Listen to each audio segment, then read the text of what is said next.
InFi, episode 45. Welcome to InFi, the future of finance, hosted by American economist and author Dr. Robert Murphy. Each week, tune in for dynamic discussions with business pioneers about emerging trends in finance, life insurance, asset management, technology, and more. Now, let's talk the future of finance.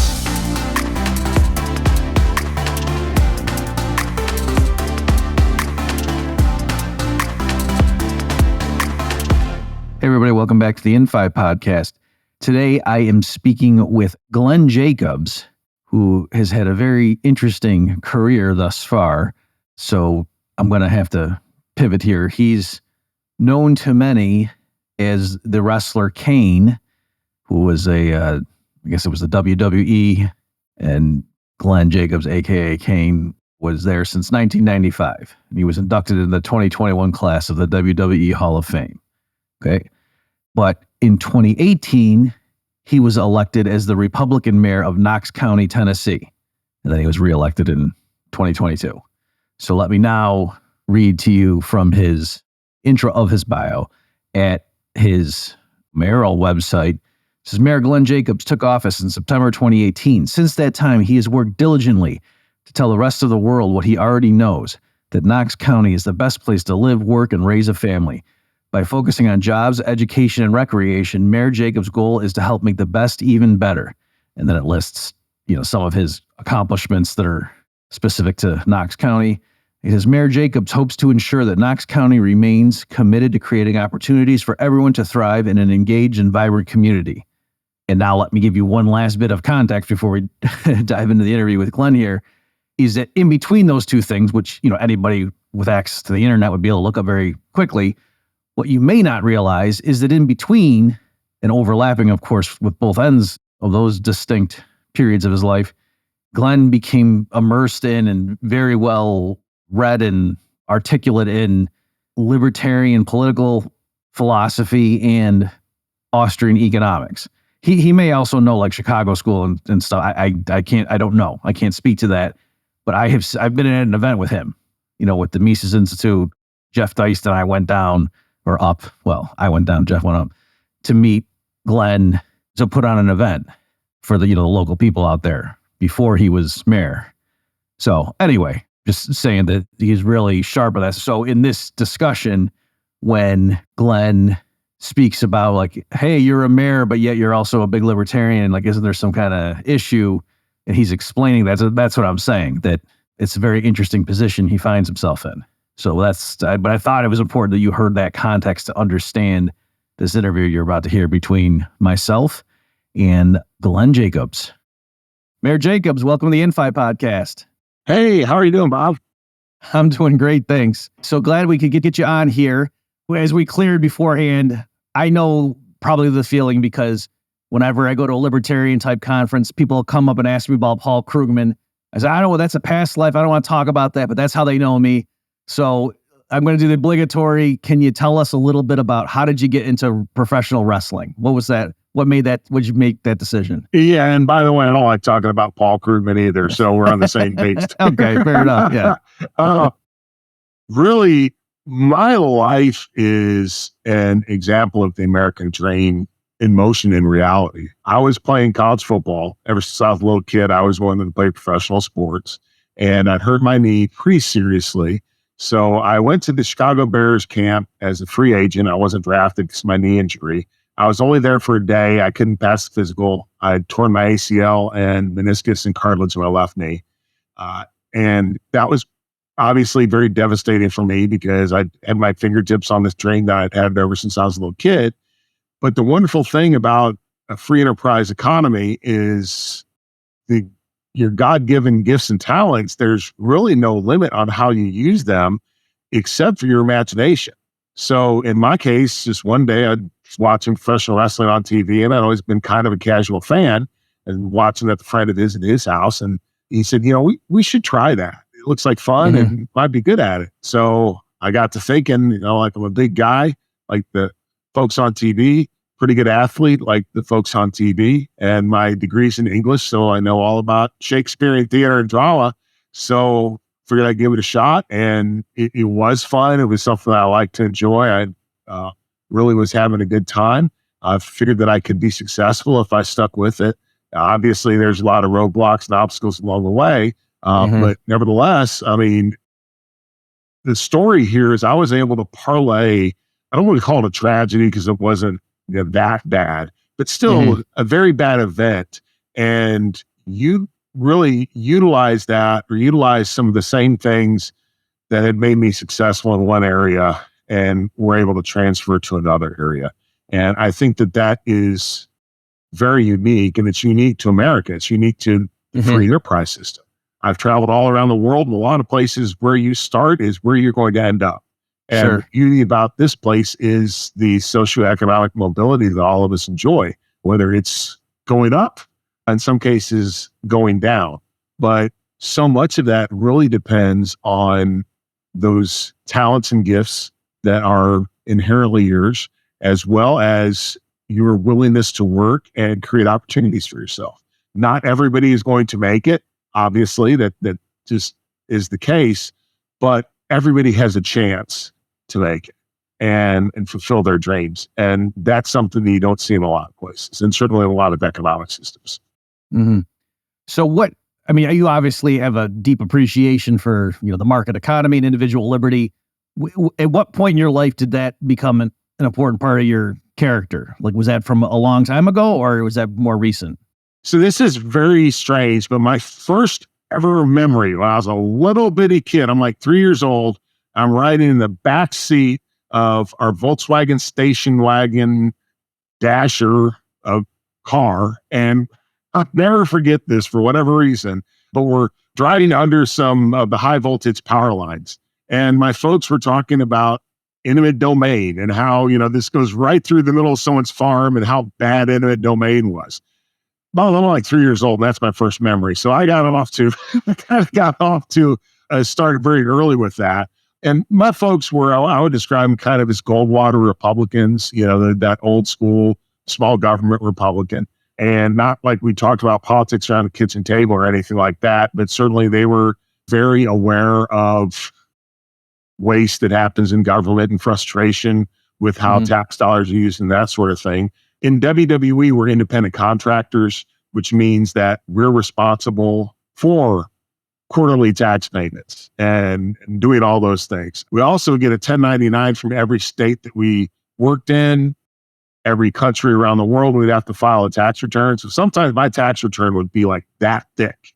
And I'm an individual, right? I have no idea what's going on there, So my accountant loved me because, I was one of his higher paying clients just because my tax return was so complicated, and that just obviously gets you to thinking when you're seeing what government's doing with this money and how it's wasting it and using it for really, if not constructive purposes, sometimes actually destructive purposes.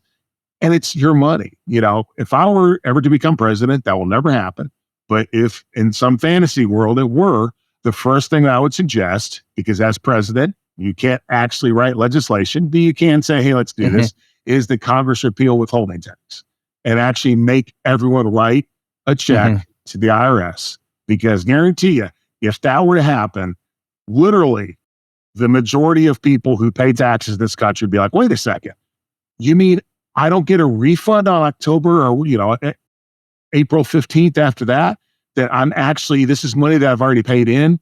Yeah, that's the case. And then just look how they're using it.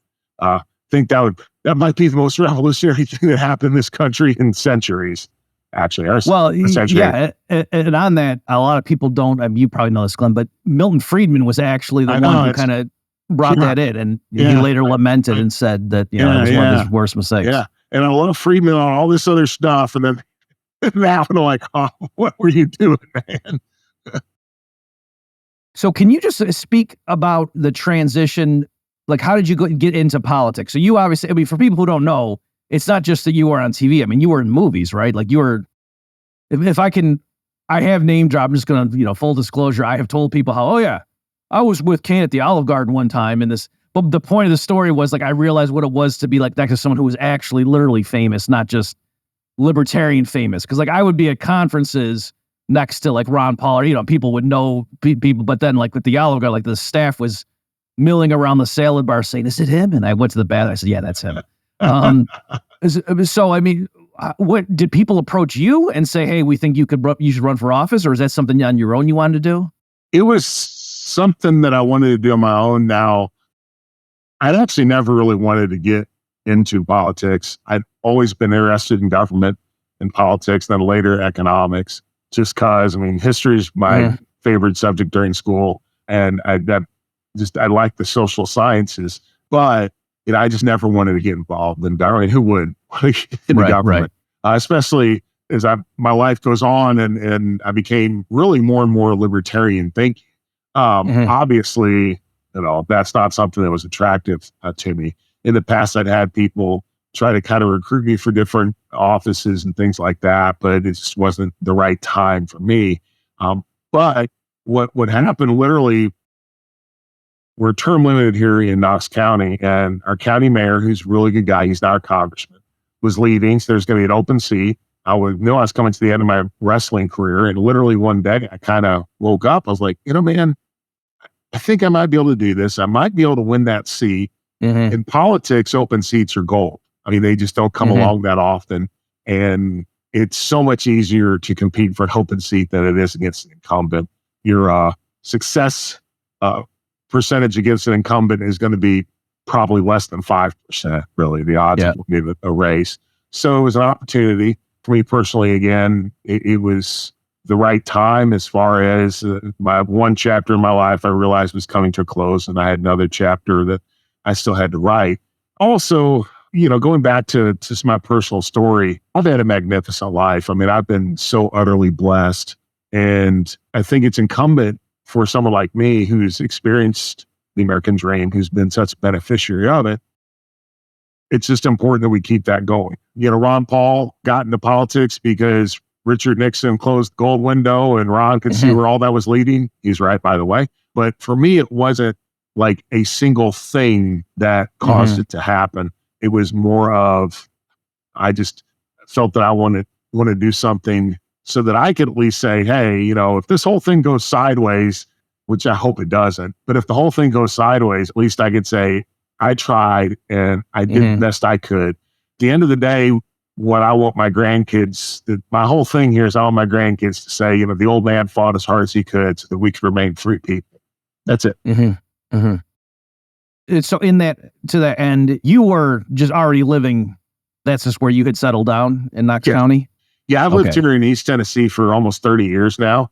It's a great place. People are wonderful. We're a pretty conservative area, especially when it comes to fiscal issues. We are a small government place. We're not necessarily known as libertarian folks, but I think that's what we are for the most part, is conservatarians, I guess. Sure.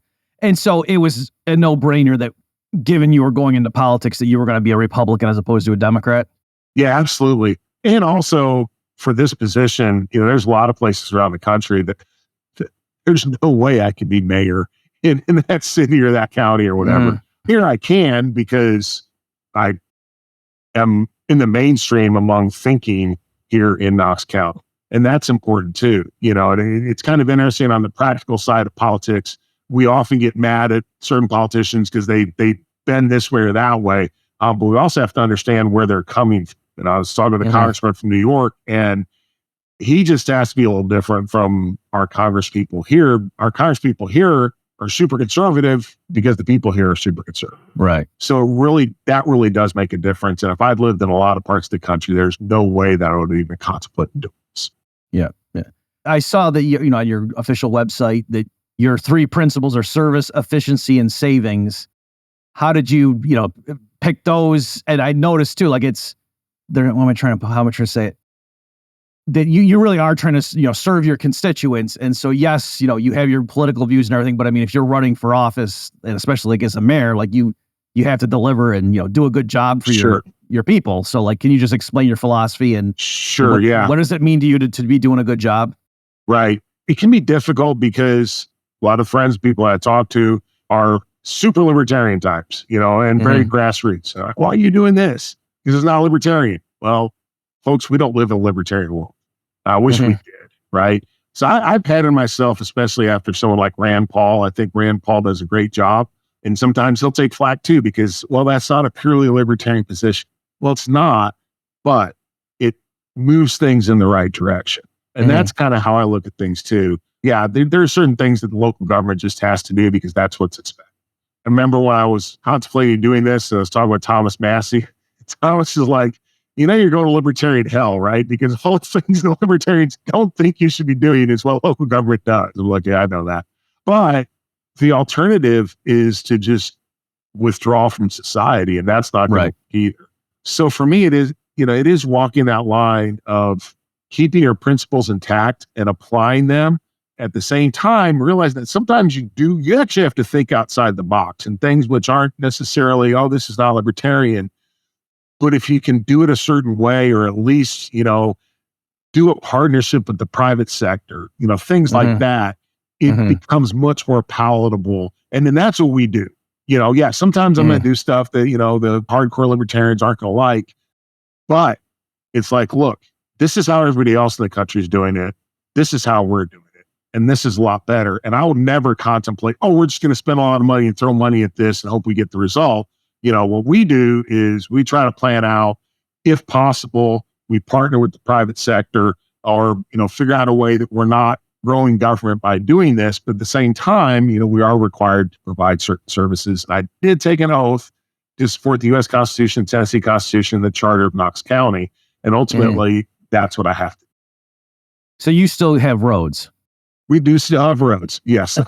Now in Tennessee, we are getting choice lanes, which are the toll roads. We still have roads that anybody can use on our interstates, but we are going to like what Florida and Texas has, which are people can choose to pay a small toll to get on the base of their toll roads, but they're not the only form of transportation between two areas. And again, that's a libertarian solution, right? It's certainly not perfect, but it's moving in the right direction. But yeah, we still have roads, and we still have a publicly funded police force, and we still have publicly funded schools as well. So, yeah. So do you have any observations about, like, before you went into it, you probably had certain views about the political process and whatever, and then now that you've been in it for a while, do you have anything, is it, oh, wow, in some respects it's worse than people even realize, but on the other hand, but there are some good people and they're trying to do things right. And that's exactly it. I mean, the system itself, the incentives are what cause most issues. And then you have obviously bad people that come in and take advantage of those. I don't think you see that nearly as much at the local and probably the state level as you do at the federal level, just because there's not the amount of money and not the amount of power, especially at the local level. It's probably the biggest surprise is actually most of the people in government are decent people that want to do a good job. Sometimes they don't really have political philosophy, and that's kind of what causes the pragmatism that we see. And, we'll do this because it works. Well, the problem is it might work in the short term, but in the long term, it's going to cause more problems. But they're not doing that to benefit themselves. They're just doing that because they see a problem and something that needs to be solved. Obviously, one of the biggest issues is the need to do something no matter what. We just have to do something. Right. And pretty good at saying sometimes not doing a knee-jerk reaction is doing something. Refraining from taking an ill-advised course is actually doing something. And showing patience, at least while you figure things out, that is doing something. But again, it's not the people in the system that are generally bad people. It's just this system that's screwed up, and the incentives that are completely perverse and sometimes do attract bad people. Most of the people I work with here at the county, overwhelmingly are good people trying to just do a good job for their constituents. Yeah, and is there a sense too in which, especially as it's more local, and especially if it's a smaller community, there's more accountability, if nothing else, that you're going to see the guy next Tuesday in the barbershop or something. Yeah. I get an earful every once in a while at the grocery store, and that's okay. That's what I'm there for. But I also think that's important, and that's the importance of things like the 10th Amendment and federalism, is the fact that most of the power should remain with your state and your local officials, because they're the people that actually understand their community, and they're the people that feel the heat the most because they're the ones closest to the flame. And I think if you ask me, the biggest problem right now in the United States in our political system is that it's just the federal government has usurped so much power that really should belong to the states and the localities. And by doing so, they've insulated themselves from the people that they represent. Do you have any theory as to, I mean, we can all obviously just look at history and see that that did happen, but just like, as an analogy, Congress kind of ceded its war-making authority to the executive branch. And some people explain that, they like it that way, so now they can't get in trouble. Like, hey, go talk to the president. Was there a similar thing with the governors, kind of just letting that happen? Like, is there a symbiotic relationship, or Well, I was talking with another congressman one day, and he made a brilliant point. He's like, the one thing the Constitution doesn't do that it should is it should either prohibit or strictly limit how the federal government doles out money to the states, because that's what's happened. It's basically the feds bribe the states with their own money. And you can see that happen, everything from education funding, highway funding, all of these things, it's literally our money. Obviously, they print it in many cases, so whatever. But nevertheless, this is money that comes from supposedly the people here in Knox County, here in Tennessee, and then we literally have to beg to get it back.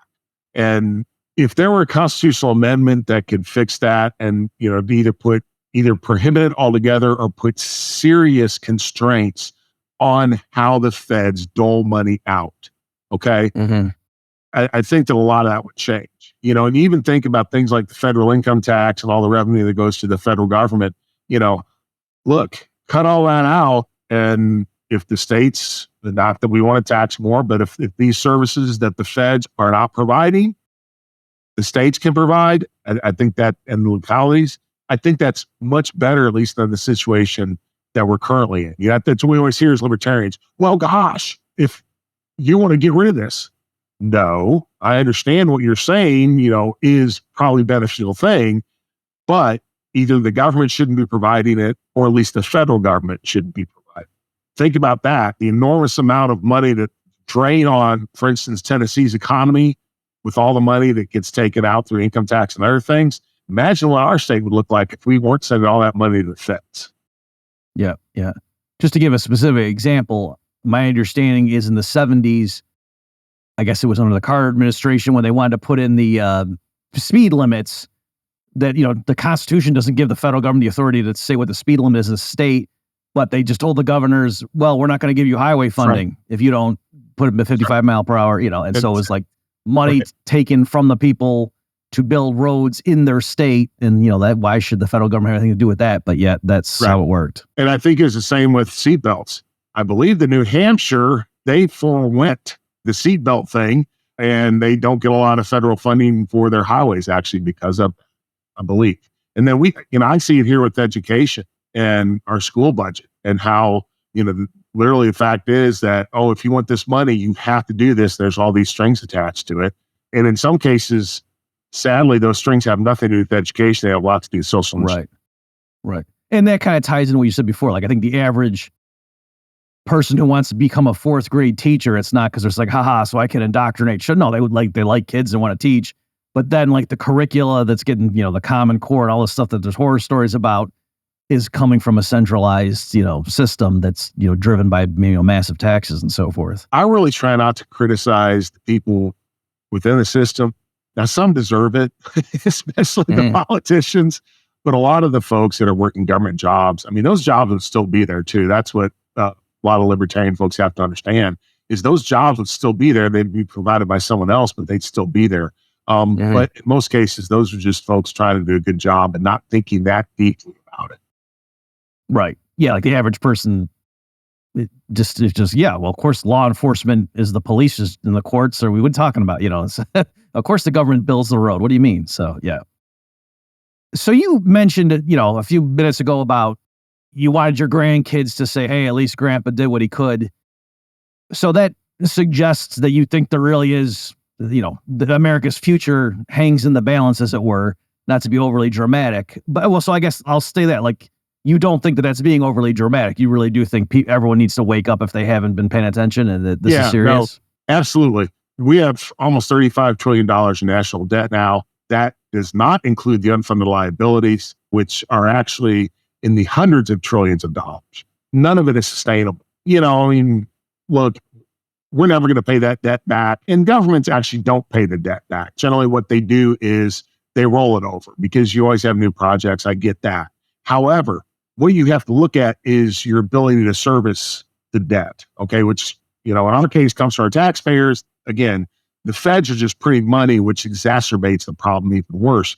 But nevertheless, we're going to reach a point where debt service on the national debt for the federal government is going to be $1 trillion plus a year. It's going to bust budget at some point. And you just have all these different issues, all these problems that at some point, it just doesn't work anymore. And I don't know what that looks like. Some folks talk about hyperinflation. I don't know if that happens in America. I do think that we will see very high inflation. I think that we'll see stagflation. If you look at the global environment, obviously China and Russia are chipping away at the dollar as the world reserve currency. I believe that they're trying to replace it with regional reserve currencies in their spheres of influence, which means that we can't export the inflation that we've been causing. The money that's been printing will not leave the country, which obviously is going to cause inflation here within the country. So we have a lot of issues monetarily. We have a lot of issues. I was really happy to see the Supreme Court pull back on the Chevron doctrine, which neuters the administrative state to a great extent. Needs to be more of that. But frankly, government's just way too big and they're making horrible decisions. And I do believe that is going to have an impact going forward. Obviously, none of us know what that looked like. Politically, too, at times it feels like we're living in two separate countries. Down in Tennessee, we consider ourselves pretty sane and normal. And then we look at other parts of the country and just shake our head. And we're in a very uncomfortable union right now. And it doesn't look like there's anyone on the horizon that is going to be able to bring that together. Practically, a lot of it is because people, on both sides really don't want that to happen. Again, the beauty of things like the 10th Amendment is, us and we in Tennessee can say, hey, look, California, y'all do what you want. All right. If you want to legalize abortion, great. If you want to ban guns, great. Do what you want. We're going to be pro-life here. We're going to be very gun friendly here. You leave us alone, we leave you alone. That's not how most people see it, though. They see that the winner is the person that puts the top-down policies on the entire place.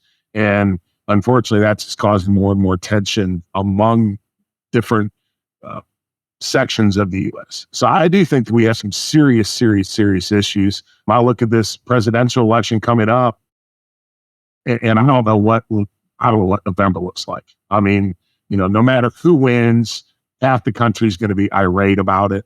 Of course, I support Trump. I support the Republican, but I don't know that the country can stand much more of the policies that have come out of the Biden White House. At the same time, I think that if Trump wins, I think that people on the left are going to lose their minds. So we have some serious issues as a country, both economically and politically. Yeah, it's funny you say how the 10th Amendment, that would certainly, and for folks who don't know, or we might have foreign viewers, that the 10th Amendment saying that the power is not expressly given in the Constitution to the federal government reserved to the states or the people. And so the idea is if the Constitution doesn't explicitly say the federal government has the power to do something, then it doesn't have that power. And it's lower. And that almost everything, by the way, with the exception of national defense, coining money, not printing money, but coining money, and basically interactions with foreign governments and issues and conflicts among the states, between the states, and among and between people from different states. That's really about all the federal government is supposed to be doing. All this other stuff is supposed to be left up to the states. It's interesting. I'm sorry to cut you off, but look at Roe v. Wade and the Dobbs decision. What people don't understand is all that the Supreme Court said was the Constitution does not speak to abortion. Therefore, it is an issue that the states should regulate. That was it. And this has been something for a long, long time that legal scholars and constitutional scholars have been saying is the right decision. It did not ban abortion nationwide. Okay. But it did allow in Tennessee, our legislature already had a bill in place. It's one of the most pro-life in the country. We can do that in Tennessee. But, you'd hear the Democrats saying, well, what we should have done is codify Roe. That's not what the Supreme Court said. The Supreme Court still would have thrown that out because what they're saying is Congress can't make this decision. The federal government can't. Right. Now, it was even worse because Roe was a Supreme Court decision. Basically, they legislated from the bench. But Dobbs, what they were saying, even Clarence Thomas said that he would probably have to basically vote against or nullify a federal abortion ban, even though he's very pro-life. At the same time, you have some Republicans saying that, we need some sort of national ban on whatever. Well, the Supreme Court's not going to go with that. What you need, if you want to do that, is you need a constitutional amendment. So it's just, and of course, this has all now been used for political purposes, and Trump's going to ban abortions and all this nationwide. And he's even said that he believes it's a states' right issue. So it's a kind of a subtlety, but it's very important. And I think the 10th Amendment and federalism would make our lives as Americans much easier because it would allow people in different states to be able to self-govern more effectively. Right. And then they could even sort themselves too. If you really, don't want to live among people that are, quote, baby killers, you can move to Tennessee. Exactly. Move to Tennessee. Yeah. If you want your guns taken away, move to California. Right. If you want to live in the safety of knowing no one in the state could possibly hurt me because there's no guns. Yeah, that's right. Then go to but I was talking with somebody else on a different podcast recently, though, Glenn, this very same point, and I said the problem, as you acknowledged, though, was the progressive left certainly doesn't have this live and let live. They're really big on democracy unless it's the people in Alabama voting on something because they might vote wrong. So that's so. Yeah, and that's the problem is it can't be, Tennessee's going to do its own thing. Just this neoliberalism, it really is like a religion.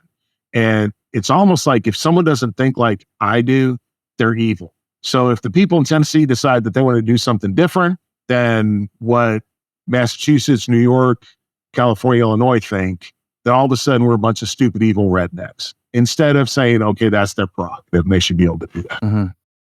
And it's also, I know we're kind of riffing here, but it's funny too, because the people who talk like that ostensibly are big proponents of multiculturalism. And hey, if that culture over there, if the ancient Aztecs did baby sacrifices, that's fine. Who are we to judge? But those people, they like their guns, right. And that's a weird practice. We should ban that. So yeah, that's exactly right. Unfortunately, you mentioned the election. Do you have any This is kind of crazy, right? I've never seen anything like this, and it was kind of funny that Biden's debate performance, even the mainstream media kind of had to admit, there's something going on here, and to see this sort of internal struggle among the it's interesting. There's plenty of prominent progressive leftists that are coming forward, and I think partly because they want Kamala Harris, for various reasons they want her to be the nominee, but you're just openly saying he should step aside. It seems like there's a little civil war going on. Do you have any thoughts on that? I got tired of hearing the term unprecedented during COVID. Right. And again, it's like, this is unprecedented, but the thing is, it really is unprecedented. And again, all lifetimes, you've never seen anything like this. Maybe you can say the 1968 Democrat National Convention in Chicago, but I don't even think that was like this. That was just different. And I guess, though, it tells you what kind of times that we live in, that you look back to tumultuous 1960s and we're being compared to that again. So it really is unprecedented. I don't think we've seen anything like this in decades, at least. And the thing that's really troubling is, well, first of all, sadly, we know that the mainstream media lies.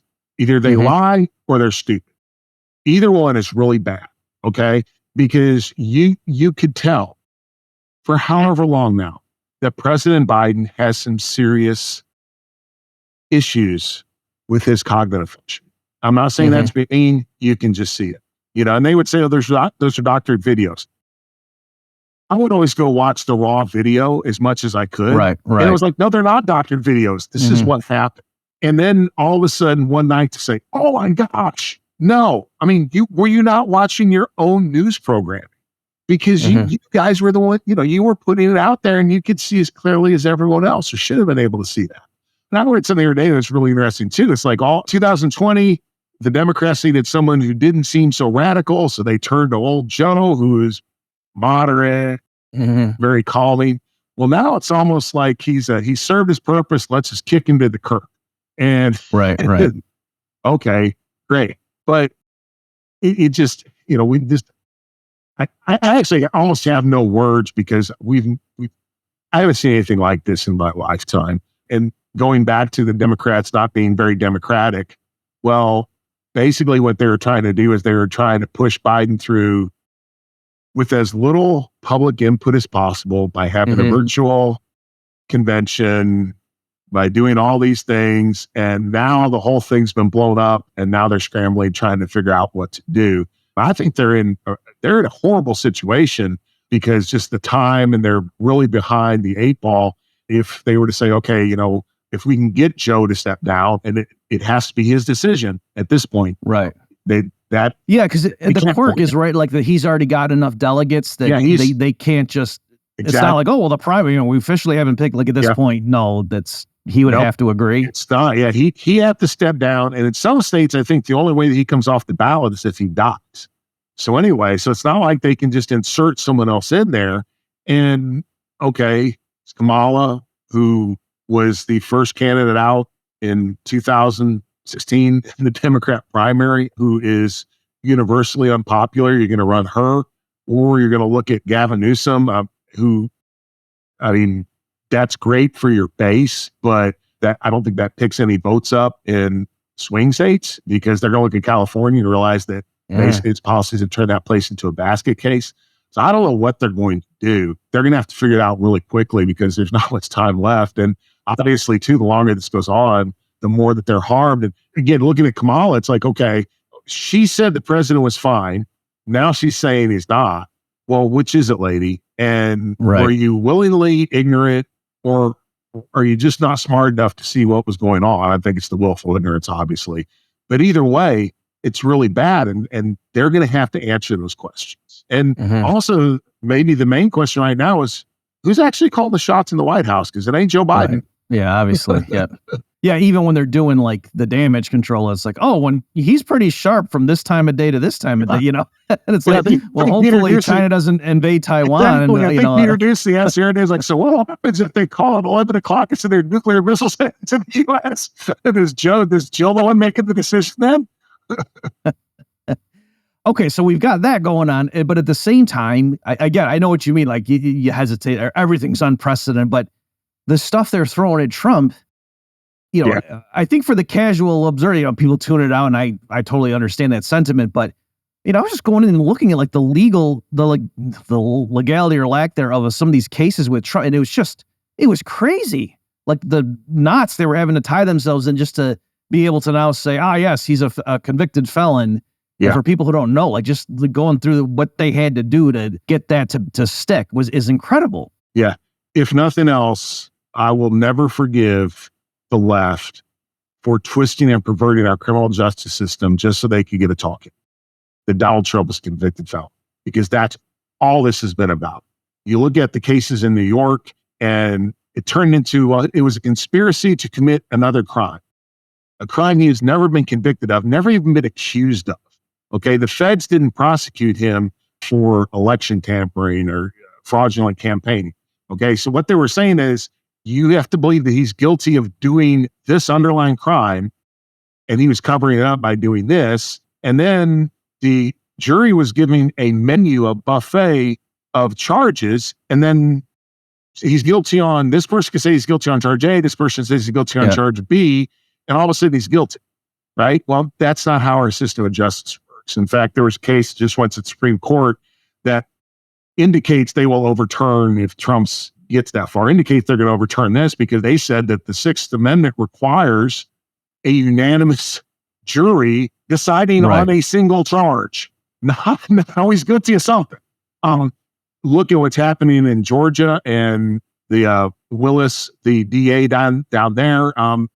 Really, she's probably the person that should be going to jail because of all the stuff that had happened there. And they've manufactured so much of this, and the real estate stuff with Trump and overvaluing his properties. And literally that's what every single developer does.